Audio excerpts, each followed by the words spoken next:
যখনই কোনো বস্তু বা সুখ স্বাচ্ছন্দ্য অধিক মাত্রায় আপনার কাছে চলে আসে, তখন নিজেকে শ্রেষ্ঠ মনে করার একটা প্রবণতা দেখা যায়, যা হয় আত্মবিশ্বাসে পরিণত হয়, নয়তো অহংকারে।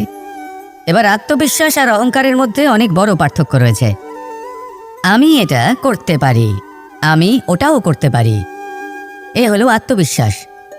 শুধুমাত্র আমি এটা করতে পারি, শুধুমাত্র আমি ওটাও করতে পারি, আমি হলাম সর্বশ্রেষ্ঠ, এটা হলো অহংকার। এবার এই অহংকারের ধ্বনি অনেক দূর প্রবাহিত হয়, আর এর প্রহার সর্বপ্রথম আপনাকে বিপর্যস্ত করে। এবার এই অহংকার এর বিপরীত শব্দ হলো বিনয়, অর্থাৎ নিজের ঊর্ধ্বে উঠে অন্যের বিষয় ভাবনা চিন্তা করা, সংসারের বিষয় ভাবা। এই বিনয়ী হবার চেষ্টা করুন, একের থেকে অনেক হওয়ার চেষ্টা করুন এবং একসাথে থাকার চেষ্টা করুন। নিশ্চিত রূপেই আপনি বিকাশের কারণ হবেন। মত্ততা থেকে নিজেকে দূরে রাখুন, অহংকার থেকে নিজেকে দূরে রাখুন। এই মন প্রসন্ন হয়ে বলবে, রাধা।